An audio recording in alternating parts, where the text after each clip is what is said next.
9 koyduk çapan. O kaplama altın zincirlerimi çıkarsam sizler bu zincirim qarmay çapınım qarab çapınım sorab yürüp sizler otuqqanlar. Ben ayeni bir can havrumdumu çıqırıp bergendim. Poç kıznınki jibosun 69 koydun ağam. Jibo bunun bir ay oldu jibo qoldirib diken toq. Birini ep bir körüp baqa yaxşı op qaz yani saldıraman dep. Jın yağmurun dep nim qıp diken toq. Şundan birini saldırsam şunda bek yaxşı kep diken keyin hem 3'nü saldırdım. Aldı keyin 4'nü aldım. Hemmisininki süptü. Şunda bek yaxşı kepdi. Onun üstüge bu uzun çapancı bu. Uzun. Keyininki pasonlarımı şunda bek çırayla. Endi manan qarmaymiz. Bunu aldığalla şu poç kızınki jibosunu izlep tepip şu kızın jibosu kirip asanlar oldu. Ben bunu satışını ben bilmeyim. Ben de yok bu kız. Anandan keyin manan qaraymiz. Çapanı gipin depirip oldu. Ben de bir tal yürek berip inkasrayına kızıl güllerini yollayıp etkenden keyin ma zincirim qaraysizlar qızlar. Ma zincirim yıqaraq ekili ya.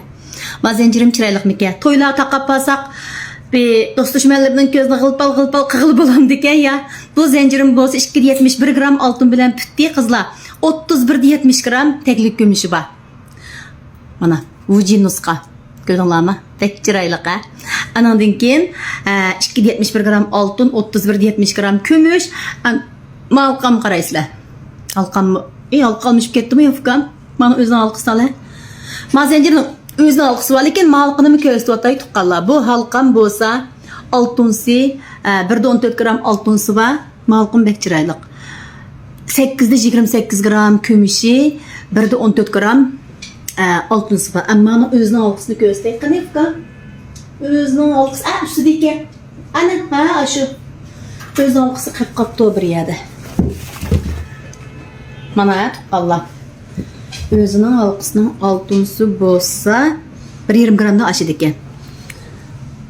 Mana. Özününki alqısı 1,5 gramdan aşıdı ekan. Bunun bilezikleri tügegen, bilezik üzükleri.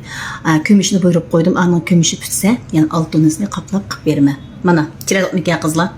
Mana şundaq bir işençilik, süpetlik bir kaplama altınsı dolaydı sanlar. Men çoqum gönce qodanlacımı. Saatlerini çıqırıversem bu kaplama altın zıbızınetler satmaydığı oxşay dep qalmanlar. Hemmisi var. Saat sanlar saat var. Kaplama altın zıbızınetlerimizin şunda çiraylık yanılık nusqaları kevatıdı.